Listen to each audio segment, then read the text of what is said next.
Hello friends, welcome to our YouTube channel origin of commerce. तो कैसे हैं आप लोग? उम्मीद करते हैं कि अच्छे से होंगे। तो आज हम अपना चैप्टर 3 कंप्लीट करेंगे कि हमने पिछले क्लास में जो है वो कुछ पार्ट कंप्लीट कर लिया था और बाकी हम आगे कंटिन्यू करेंगे।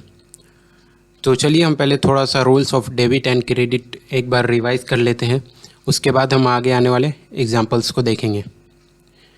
और ये लेक्चर शुरू करने से पहले आपसे एक रिक्वेस्ट है कि आप हमारे इस चैनल को सब्सक्राइब कीजिए, हमारे इस वीडियो को अपने दोस्तों तक शेयर कर दीजिए और थम्स अप कर दीजिए हमारे इस वीडियो को, ताकि उससे हमें हौसला मिले और इससे हम थोड़ा और मेहनत कर सकें अच्छे से। और आपको अगर कोई भी प्रॉब्लम, कोई भी क्वेरी हो तो आप कमेंट बॉक्स में ज़रूर पूछ लें, कोई दिक्कत नहीं, आपको ज़रूर जवाब दिया जाएगा। तो चलिए हम देखते हैं rules of debit and credit कि फ्रेंड्स, जैसे हमने पहले पिछले क्लास में पढ़ा था कि एसेट जब भी इंक्रीज़ होता है तो उसको हम डेबिट करते हैं, है ना, और जब भी एसेट डिक्रीज़ होता है तो उसको हम क्रेडिट करते हैं। तो एसेट के बाद हम देख रहे हैं लायबिलिटीज़ कि लायबिलिटीज़ जब भी बिज़नेस में जो आउटसाइडर होते हैं, जिन्होंने पैसा लगाया होता है बिज़नेस में, या फिर मान लीजिए कि गुड्स परचेज़ किया होता है हमने अगर क्रेडिट में, तो ये बिज़नेस के ऊपर लायबिलिटी होती है ना, कि उसको रीपे करना है। टाइम जब भी उसका पूरा हो जाएगा तो उसको जो पैसा या फिर जो गुड्स उधार में लिया है उसको रीपे करना है, तो बिज़नेस के ऊपर लायबिलिटी है। तो इसी तरह जब हम गुड्स परचेज़ करते हैं क्रेडिट में या फिर हम लोन लेते हैं तो हमारा लायबिलिटीज़ क्या होता है, इंक्रीज़ होता है। तो इंक्रीज़ होता है तो ऑटोमेटिक क्रेडिट हो जाएगा, क्योंकि बिजनेस के ऊपर लायबिलिटी है, उसको पे करना है ना। इसी तरह जब हमारा लायबिलिटीज़ कम होगा तो डिक्रीज़ होगा, तो उसको हम डेबिट करेंगे। और उसके बाद आता है कैपिटल कि कैपिटल, मान लीजिए कि अगर हमने बिज़नेस स्टार्ट किया और उसके बाद हमने बिज़नेस में पैसा लगाया, इंट्रोड्यूस किया कैपिटल, तो फिर ये क्या हुआ, बिज़नेस के ऊपर लायबिलिटी बढ़ गया, एक बर्डन आ गया कि बिज़नेस को वापस वो पैसे ओनर को वापस करना है। तो इसके लिए जब भी हम कैपिटल इंट्रोड्यूस करेंगे या फिर हमारा प्रॉफिट एंड लॉस जब बढ़ेगा तो उसको हम कैपिटल के साथ ऐड करते हैं, तो वो हमारा क्रेडिट हो जाएगा। और जब भी हमें लॉस होगा या फिर हम कैपिटल विड्रॉन कर लेंगे अपने बिजनेस से, तो फिर हमारा उस टाइम जब कैपिटल डिक्रीज़ होगा तो ऑटोमेटिक डेबिट होगा, ठीक है। उसके बाद हमारा एक्सपेंसेस है, तो एक्सपेंसेस भी इसी तरह एसेट की तरह है ना, कि जब भी हम एक्सपेंस या फिर हमें लॉस होगा तो वो इंक्रीज़ हो जाएगा और उसको हम डेबिट करेंगे। और जब भी हमें एक्सपेंसेस होंगे या फिर लॉसेस होंगे तो उसको, अगर लॉस घटेगा तो उसको हम क्रेडिट कर देंगे, है ना, डिक्रीज़ होगा तो क्रेडिट कर देंगे। इसको ऐसे भी देख सकते हैं कि जब जो हमारा एक्सपेंसेस हुआ तो उसके वजह से बिजनेस से और बर्डन कम हुआ। एक्सपेंस अगर किसी को पे कर दिए तो फिर उतना लायबिलिटी कम हो गया ना, तो उसकी वजह से भी उसको डेबिट करते हैं। और जब ये बढ़ता है एक्सपेंसेस तो उसको क्रेडिट करते हैं। तो उसके बाद हमारा रेवेन्यू है कि जब भी हमारा रेवेन्यू बढ़ता है तो उसको हम क्रेडिट करते हैं। रेवेन्यू को आप इस तरह भी समझ सकते हैं कि कैपिटल है, जैसे हमारा कैपिटल बढ़ा तो उसको इंक्रीज़ करते हैं और वो क्रेडिट होता है ना, इंक्रीज़ हुआ तो उसको क्रेडिट करते हैं। इसी तरह रेवेन्यू है कि जब भी रेवेन्यू हमारा इंक्रीज़ होगा तो उसको हम भी क्रेडिट करेंगे, और जब भी हमारा रेवेन्यू या फिर गेंस घटेगा तो उसको हम डिक्रीज़ करेंगे और वो डेबिट हो जाएगा, ठीक है। तो आई होप आपको ये कॉन्सेप्ट समझ में आया होगा रूल्स ऑफ डेबिट और क्रेडिट का। अगर आपको फिर भी कोई प्रॉब्लम हो तो आप हमें कमेंट बॉक्स में ज़रूर पूछ लें, आपको उसका रिप्लाई किया जाएगा, ठीक है। चलिए अब हम इसके रिलेटेड एक एग्ज़ाम्पल देख लेते हैं।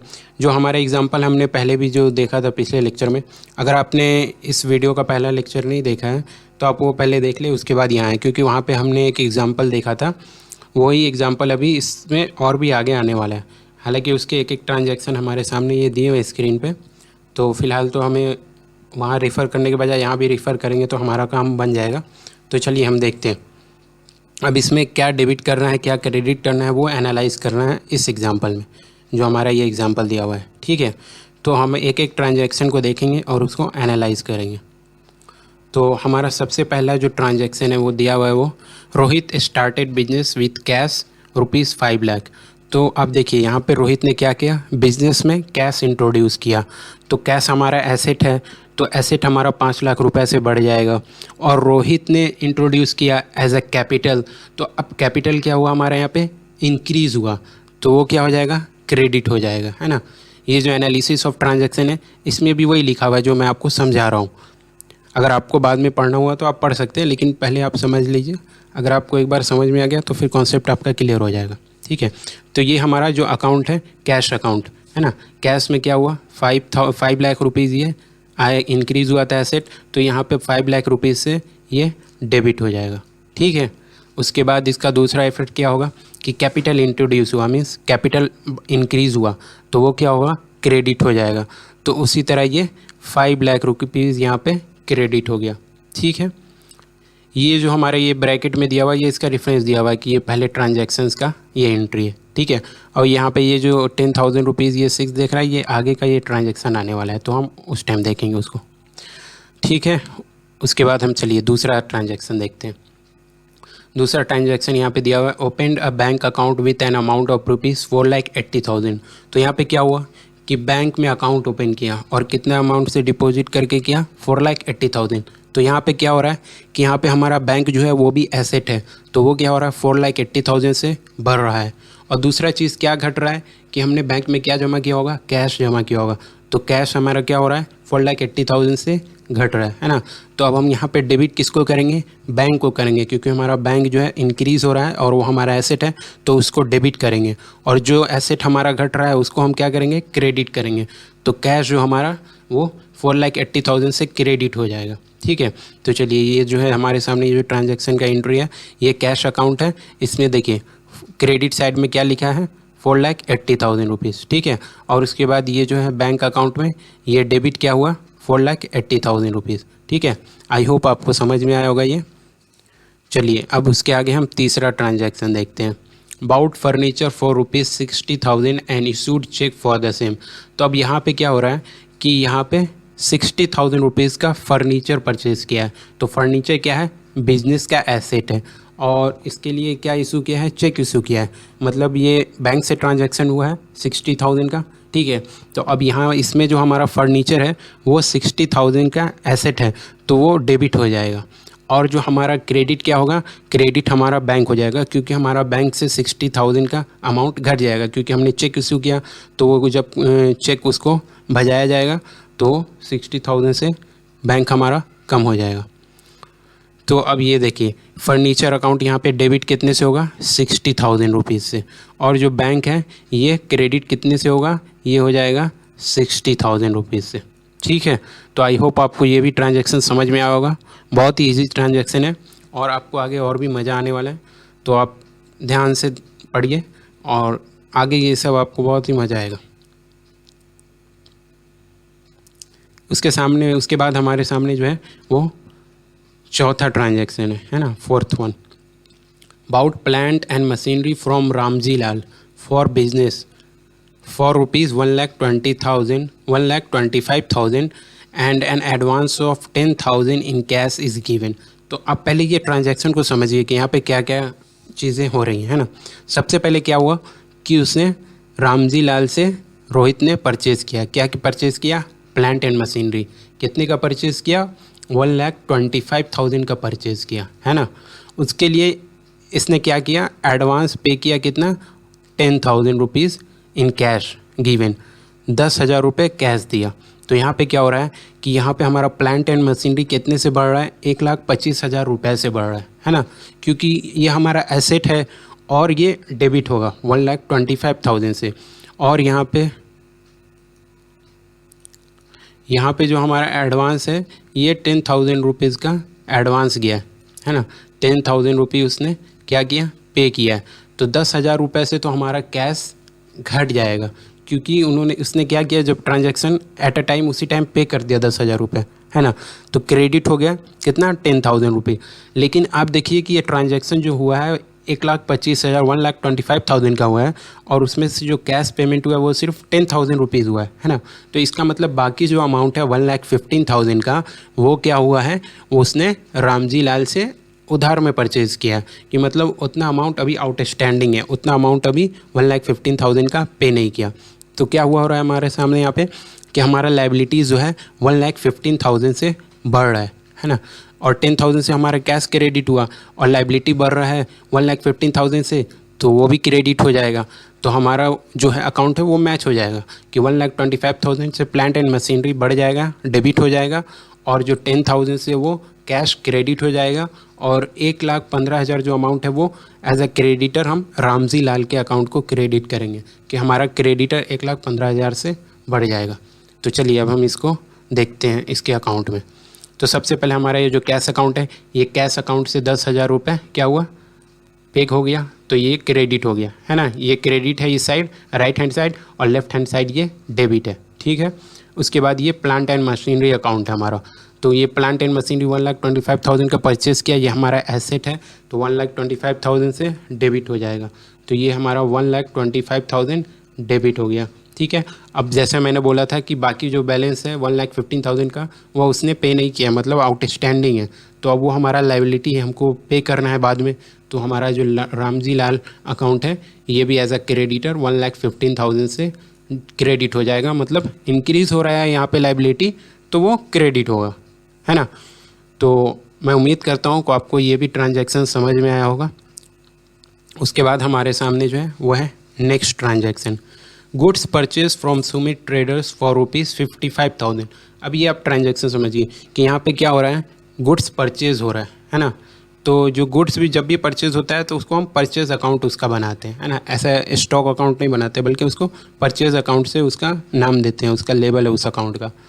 तो यहाँ पे क्या हो रहा है कि जो हमने 55,000 परचेज़ किया, तो परचेज़ किया तो हमारा परचेज़ क्या है, वो स्टॉक है, स्टॉक परचेज़ किया, तो स्टॉक जो हमारा एसेट है, तो हमारा यहाँ पे क्या हो रहा है, स्टॉक बढ़ रहा है 55,000 से, तो इसके लिए हम उसको एसेट इंक्रीज़ हो रहा है तो हम उसको डेबिट करेंगे, ठीक है।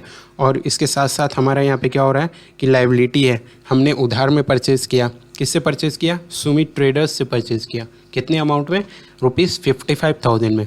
तो हमारा क्रेडिटर भी बढ़ रहा है ना कि हमने गुड्स क्रेडिट में परचेज़ किया, हमारा लाइबिलिटी है, लाइबिलिटी इंक्रीज़ हो रहा है, तो हम फिर यहाँ पे 55,000 से ये क्रेडिट कर देंगे किसको, सुमित ट्रेडर्स अकाउंट को, कि ये हमारा क्रेडिटर है, इसको पैसे पे करना है। और यहाँ पे जो हमने परचेज़ किया था, परचेज़ अकाउंट हमारा एसेट है, ये स्टॉक एसेट है, तो इसको एसेट बढ़ गया हमारा 55,000 से, तो उसको हम डेबिट करेंगे, ठीक है।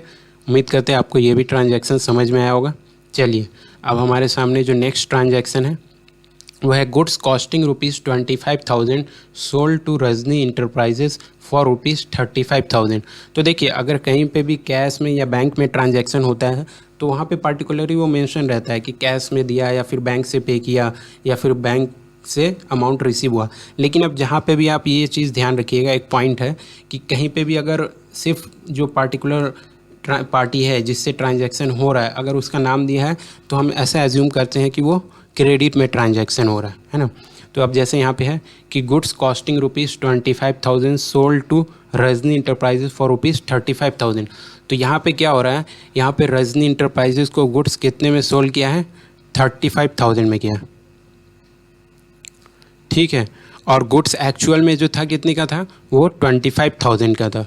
तो अब हमारा गुड्स जो एसेट था वो हमारा कितना 25,000 से कम हो रहा है ना। और 10,000 इसमें हमारा प्रॉफिट है, ठीक है। ये 10,000 जो है वो हमारा उसमें प्रॉफिट है, वो हमारा प्रॉफिट एंड लॉस अकाउंट में जाएगा। तो इस ट्रांजैक्शन में goods costing ₹25,000 sold to Rajni Enterprises for ₹35,000। तो अब यहाँ पे सेल्स का जो हमारा ये एक्चुअल अमाउंट है वो कितने से क्रेडिट होगा, वो 35,000 से होगा। और जो हमने क्रेडिट मतलब उधार में सेल किया इसको, तो ये हमारा डेटर जो कितने से बढ़ जाएगा, वो 35,000 से बढ़ जाएगा, है ना। तो अब जो सेल्स अकाउंट है देखिए ये हमारा क्रेडिट है, रेवेन्यू है, तो इसको हम क्रेडिट कर देंगे 35,000 से। और जो रजनी इंटरप्राइजेज़ है ये हमारा डेटर है, मतलब इससे पैसे लेने हैं, तो हमारा एसेट है, तो इसको हम कितने से डेबिट करेंगे, 35,000 से। और देखिए यहाँ पे जो डिफरेंस आ रहा है ये 35,000 और 25,000 मतलब 10,000 का, तो 10,000 हमारा क्या हुआ है कि यहाँ पे प्रॉफिट हुआ है। तो ये जो ट्रांजैक्शन जो सबसे पहले हमने देखा था यहाँ पे, ये जो हमारा ये 10,000 का अमाउंट आ रहा था, ये वाला अमाउंट, तो ये 10,000 ये था, ठीक है, ये 10,000 का अमाउंट था,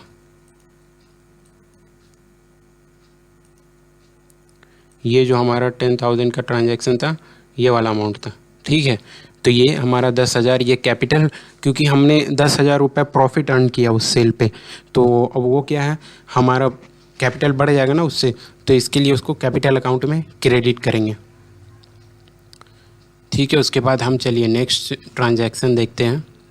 नेक्स्ट ट्रांजैक्शन जो हमारे सामने ये, paid the monthly store rent ₹2,500 in cash, ठीक है। ये भी सिंपल सा है, रेंट जो है ये हमारा एक्सपेंस अकाउंट है, तो अब रेंट एक्सपेंस हमारा बढ़ गया तो उसको क्या करेंगे, डेबिट करेंगे, मतलब ये रेंट अकाउंट में ये 2,500 डेबिट हो जाएगा।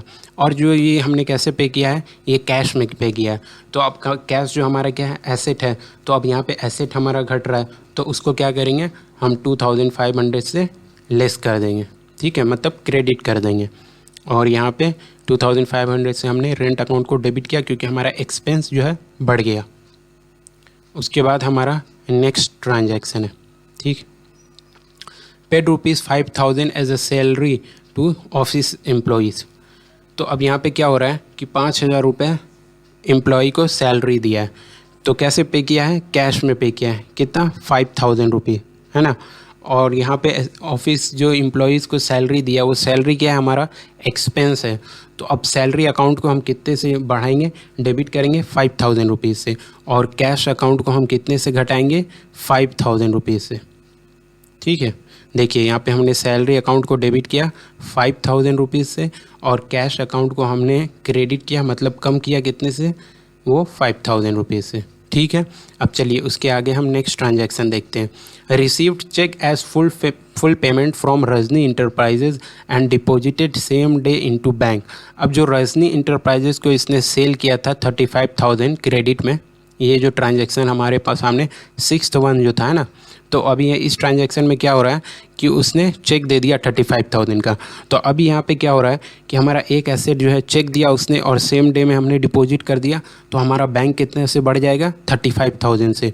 और जो हमारा डेबिट किया था, मेरा मतलब डेटर था जिससे पैसे लेने थे रजनी इंटरप्राइजेस से, तो अब वो हमारा कम हो रहा है, मतलब जो हमारा एक एसेट था वो घट रहा है और दूसरा एसेट जो बैंक था वो बढ़ रहा है। तो जो बढ़ रहा है उसको हम डेबिट करेंगे, बैंक को डेबिट करेंगे 35,000 से। और ये भी हमारा एसेट ही था क्योंकि डेटर था जिससे हमें 35,000 रुपीज़ लेने थे, उसने अब दे दिया, तो अब उसके अकाउंट को हम 35,000 रुपीज़ से क्रेडिट करेंगे, तो ये भी इसका अकाउंट ये क्लोज्ड हो जाएगा, है ना। उसके बाद चलिए, तो ये ट्रांजैक्शन हमने हर एक ट्रांजैक्शन का एक ट्रांजैक्शन का एनालिसिस देख लिया है। तो अब इसके आगे हमारे सामने जो आ रहा है वो नेक्स्ट एग्जांपल आ रहा है। इसमें भी इसी तरह हमें एनालाइज करना है ट्रांजैक्शंस को, और उसको asset equal to liabilities plus capital के इक्वेशन में इसको हर एक ट्रांजैक्शन को दिखाना है कि एक ट्रांजैक्शन का एसेट इक्वल टू लायबिलिटीज़ का बैलेंस दिखाना है।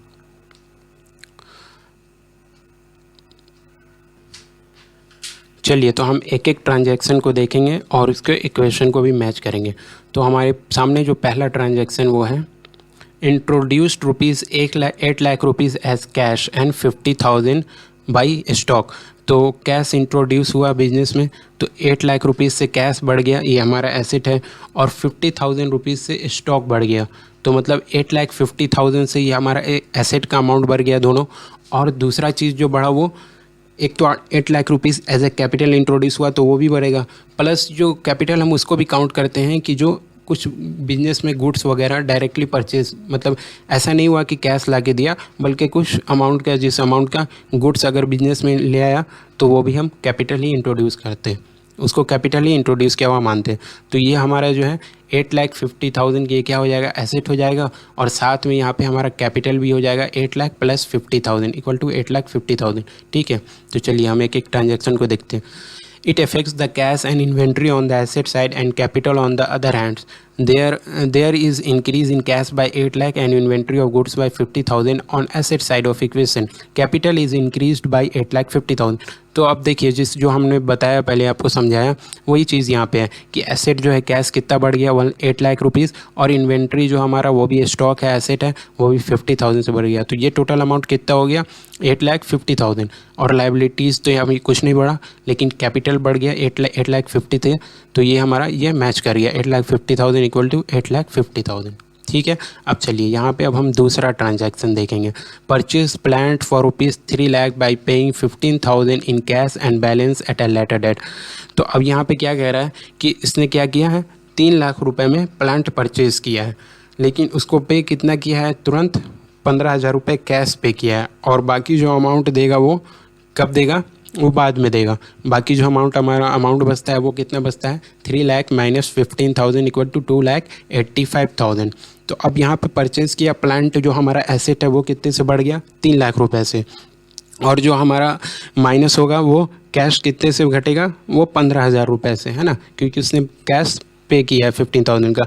और दूसरा चीज़ जो हमारा बढ़ेगा वो 2,85,000, ये क्या होगा हमारा क्रेडिटर है, क्रेडिटर वो बढ़ जाएगा क्योंकि हमने बाकी अमाउंट उसको पे नहीं किया ना, तो वो हमारा लायबिलिटी है और बिजनेस को उसको पे करना है बाद में।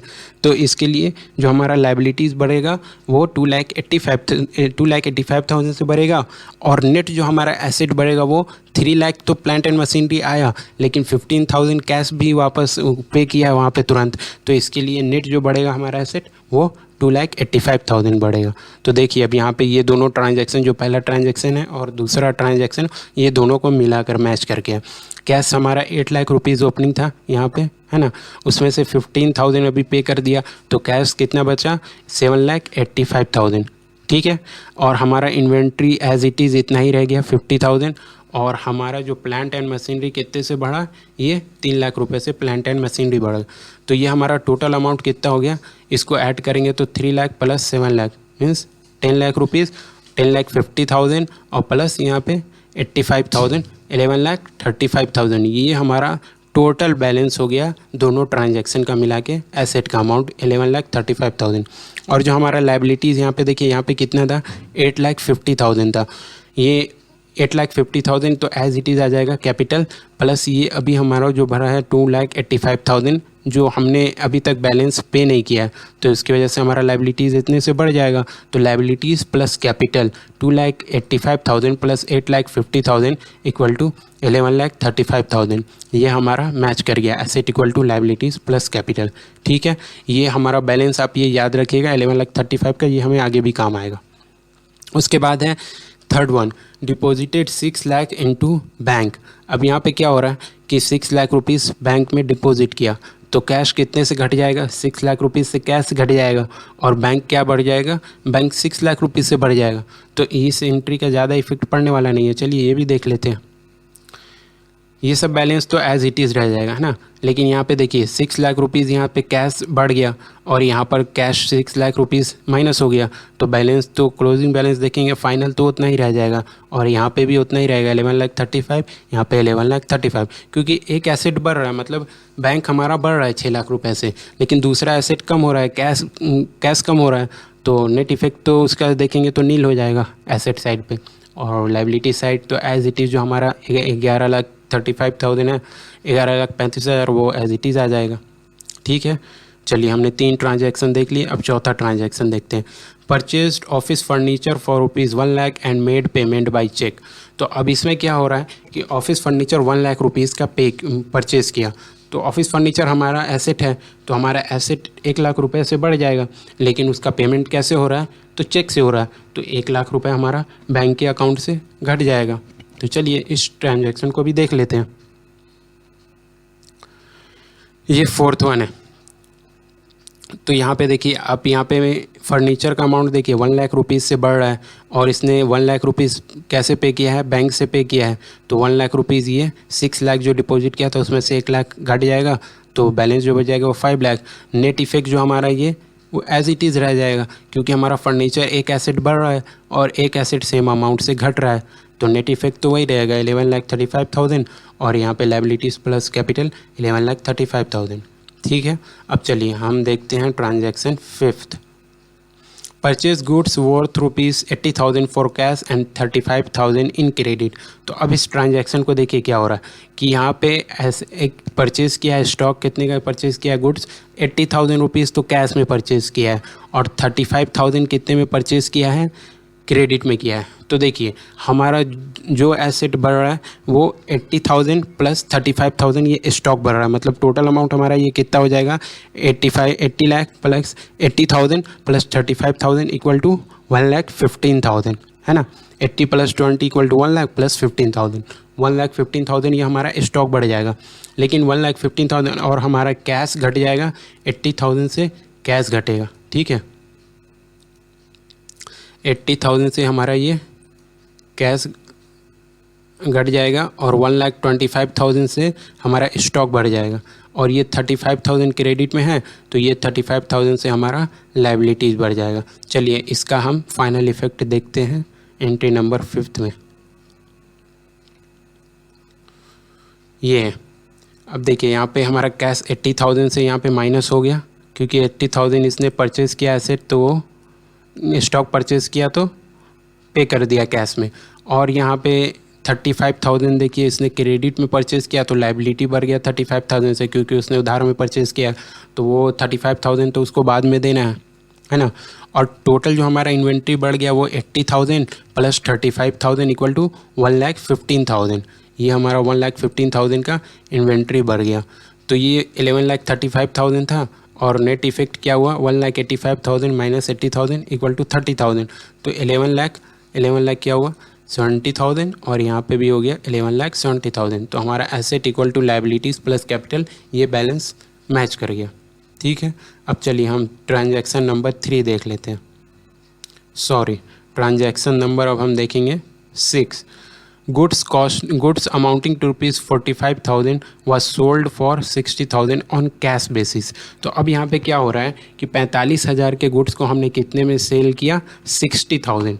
तो अब यहाँ पे 60,000 में जो सेल किया है, तो इस ट्रांजैक्शन का पहले इफेक्ट समझिए कि 60,000 तो हमारा कैश बढ़ जाएगा क्योंकि हमने कैश में सेल किया, और हमारा स्टॉक कितने से घटेगा, 45,000 से, क्योंकि हमने सेल किया ना, तो हमारा एसेट घट गया, स्टॉक घट गया 45,000 से। लेकिन दूसरा जो एसेट हमारा बढ़ा वो क्या बढ़ा, वो कैश बढ़ गया 60,000 से। और जो फाइनल इफेक्ट ये दोनों का बैलेंस जो आ रहा है 15,000 रुपीज़ का, वो हमारा प्रॉफिट एंड लॉस में कैपिटल में ऐड हो जाएगा। वो हमारा प्रॉफिट है कि हमने 45,000 के गुड्स को 60,000 रुपये में बेचा है, तो अब यहाँ पर हमें 15,000 रुपये ये हमारा प्रॉफिट एंड लॉस में ऐड हो जाएगा। तो चलिए इस ट्रांजैक्शन को हम देखते हैं, ट्रांजैक्शन नंबर 6। देखिए यहाँ पे 45,000 हमारा इन्वेंट्री माइनस हो रहा है, क्योंकि 45,000 का ये गुड्स था। 45,000 हमारा इन्वेंट्री से माइनस हो जाएगा, और उसके बाद हमने कैश में सेल किया तो हमारा कैश यहाँ पे 60,000 से बढ़ जाएगा, और इस दोनों का जो बैलेंस आया 15,000 वो हमारा प्रॉफिट है, तो वो प्रॉफिट को हम कैपिटल में ऐड कर देंगे, ठीक है। तो अब देखिए हमारा जो फाइनल बैलेंसिंग फिगर आ जाएगा ये 11,85,000 एसेट आ जाएगा, और 11,85,000 लायबिलिटीज़ प्लस कैपिटल आ जाएगा, है ना। ये जो 15,000 हमारा प्रॉफिट हुआ ये 8,50,000 कैपिटल में ऐड हो जाएगा, ठीक है। उम्मीद करते हैं कि आपको अभी तक समझ में आ रहा होगा। अगर आपको कोई भी परेशानी, कोई भी दिक्कत आ रही हो समझने में, कोई भी क्वेरी हो, तो आप हमें कमेंट बॉक्स में कमेंट करके पूछ सकते हैं, उसका रिप्लाई ज़रूर दिया जाएगा।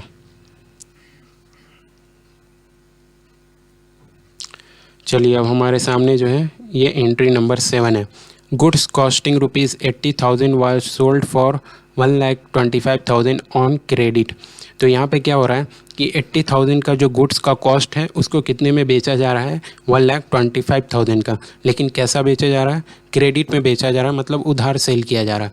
तो अब यहाँ पे 1,25,000 से ये हमारा डेटर जो है वो बढ़ जाएगा, क्योंकि हमने क्रेडिट में सेल किया, और डेटर हमारा बढ़ा, मतलब हमारा डेटर एसेट होता है जिससे पैसा लेना होता है। तो इसके लिए एसेट इंक्रीज़ हो रहा है 1,25,000 से, लेकिन हमारा 80,000 का गुड्स भी तो कम हो रहा है ना, क्योंकि हमने 80,000 के गुड्स को बेचा है 1,25,000 में, 1,25,000 में। तो अब इसका जो बैलेंस है इन दोनों का 1,25,000 माइनस 80,000 इक्वल टू कितना हो जाएगा 45,000, है ना। तो वो हमारा प्रॉफिट एंड लॉस अकाउंट में प्रॉफिट है, उसको हम एज अ प्रॉफिट देखेंगे तो वो हमारा कैपिटल में ऐड हो जाएगा। ठीक है, आई होप आपको समझ में आ रहा होगा। चलिए अब इस ट्रांजैक्शन का हम देख लेते हैं इफेक्ट। ट्रांजैक्शन नंबर 7 देखिए, तो अब यहाँ पे क्या हो रहा है 80,000 का गुड्स हमारा ये माइनस हो रहा है स्टॉक, क्योंकि 80,000 का था, और हमारे यहाँ पे डेटर देखिए बढ़ रहा है, कितने से बढ़ रहा है ये 1,25,000 से बढ़ रहा है, और हमारा यहाँ पे देखिए 45,000 ये प्रॉफिट है, तो ये कैपिटल में क्या हो रहा है, इसकी वजह से कैपिटल हमारा बढ़ रहा है। तो हमारा यहाँ पे जो बैलेंस था 11,85,000, अब इसमें क्या हो रहा है 45,000 और ऐड हो रहा है, मीन्स कितना हो गया 11,90,000 प्लस 40,000 मीन्स 12,30,000। ठीक है, और यहाँ भी देखिए इसको टोटल आप करेंगे तो ये भी उतना ही आएगा, क्योंकि 1,25,000 माइनस 80,000 नेट इफेक्ट 45,000 यहाँ पे ऐड हो रहा है 11,85,000, तो ये 12,30,000 asset equal to liabilities plus capital. ये हमारा इक्वेशन हर एक ट्रांजैक्शन के बाद मैच होता आ रहा है ना। चलिए अब हम देखते हैं नेक्स्ट ट्रांजैक्शन। नेक्स्ट ट्रांजैक्शन जो है हमारा ट्रांजैक्शन नंबर 8 है। Cheque issued to supplier of goods worth ₹35,000। यहाँ पे क्या हो रहा है कि चेक इशू किया, किसको किया, सप्लायर को। गुड्स कितने का परचेज किया था 35,000 का।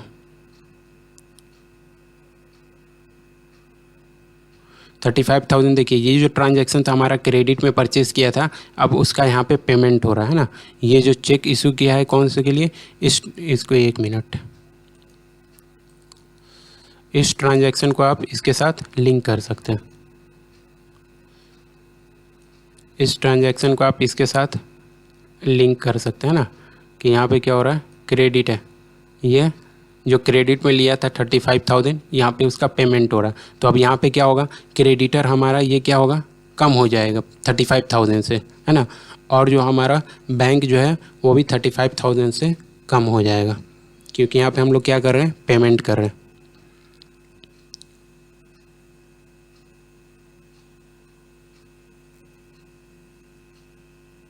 देखिए यहाँ पे 35,000 से बैंक का अकाउंट कम हो रहा है बैंक से, क्योंकि 35,000 का पेमेंट हुआ, और लाइबिलिटीज़ भी हमारा 35,000 उसमें से कम हो रहा है।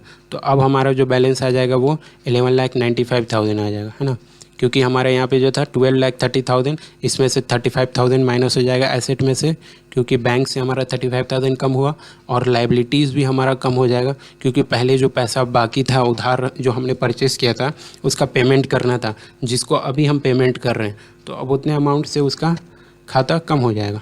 तो अब ये बैलेंस 11,95,000 हो गया। ठीक है, अब चलिए हम नेक्स्ट ट्रांजैक्शन उसके बाद देखते हैं। उसके बाद हमारा जो नेक्स्ट ट्रांजैक्शन है transaction number 9, cheque receive from customer amounting to ₹75,000।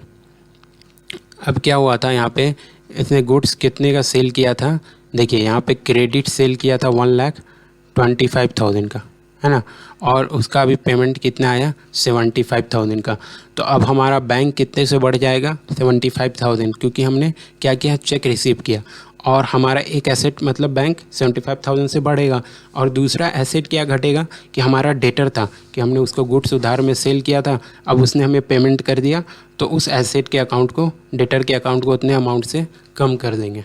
चलिए तो उस ट्रांजैक्शन को भी हम लोग देख लेते हैं। ट्रांजैक्शन नंबर 9 देखिए, यहाँ पे हमारा 75,000 पेमेंट रिसीव हुआ है बैंक में, तो ये 75,000 ऐड हो जाएगा। ठीक है, और डेटर हमारा ये 75,000 से कम हो जाएगा, मतलब एक एसेट बढ़ रहा है और एक एसेट कम हो रहा है, तो नेट इफेक्ट इसका जो क्या है नील है, कि हमारा एक एसेट बढ़ रहा है एक घट रहा है, तो ये हमारा जो 1195 का है ये बैलेंस उतना ही रह जाएगा, और यहाँ लाइबिलिटीज़ और कैपिटल पे तो कुछ इफेक्ट पड़ भी नहीं रहा, तो वो तो सेम ही रहेगा। ठीक है, उम्मीद करते हैं आपको यहाँ तक समझ में आया है।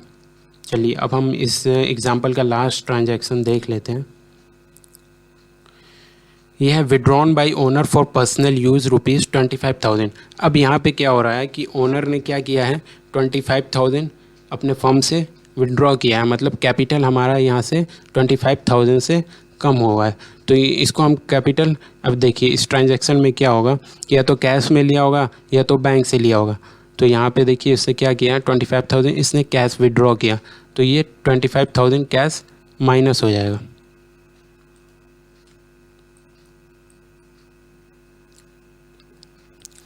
$25,000 यहाँ पे क्या हो रहा है, ये हमारा कैश घट रहा है क्योंकि ओनर ने विड्रॉ कर लिया है 25,000, मतलब कैपिटल उतने से कम हो गया। तो अब इसको कैपिटल में से भी माइनस कर देंगे क्योंकि दो चीज़ हमारा घट रहा है, एक तो हमारा एसेट घट रहा है 25,000 से, और एक कैपिटल जो हमारा बर्डन था मतलब बिजनेस के ऊपर, वो भी कैपिटल क्या हो रहा है, डिक्रीज़ हो रहा है। तो उसको हम क्या करेंगे, लेस कर देंगे। तो अब इसमें यहाँ पे हमारे सामने जो 11,95,000 था, तो एक हमारा एसेट भी घट गया उतने से और हमारा लाइबिलिटीज़ भी घट गया उतने से। तो ये है ना, ये ट्रांजैक्शन यहाँ पे जो दिया है 11,25,000, ये थोड़ा रॉन्गली दिया हुआ है। यहाँ पे 11,95,000 माइनस इसमें से 25,000 होना चाहिए, जो कि गलत दिया हुआ है। अब इसमें से माइनस करेंगे तो इसमें आ जाएगा 11,70,000। नेट फिगर जो आएगा वो 11,70,000 आएगा। ठीक है, यहाँ पे भी 11,70,000 आ जाएगा।